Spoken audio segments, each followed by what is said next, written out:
Alam niyo ga kung saan napunta ang mga taga-Kalawan sa Laguna kapag gustong magpainit ng katawan. Ay di din nahigop ng sabaw sa pabings goto bulalo sa Kalawan. Yun naman kalabaw ang gamit na laman ay di bukod sa kakaiba ay masarap nga naman sadya. Siyempre, pag nasa Kalawan, isang malaking kasalanan. Pag ikaw ay dini dumaan at hindi ka dini dadaan sa rin ang ating goto Kalawan, pabings goto, goto kalabaw.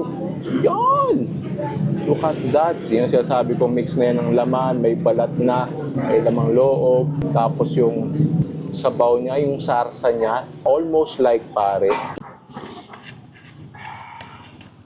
Ito yung pinaghalo na goto Batangas sa sabaw sa pares.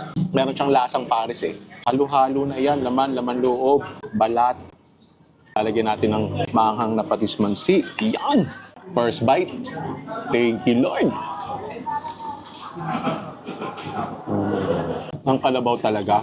Kung hindi naman sasabihin sa'yo na kalabaw to, para lang din baka. At may rason naman kung bakit ang pinaka-popular na lutong karne din sa Kalawan. Sarap nga naman. At pag iyong inagahan, may utak ka pang aabutan. Ay siya tikme kung napapaibig!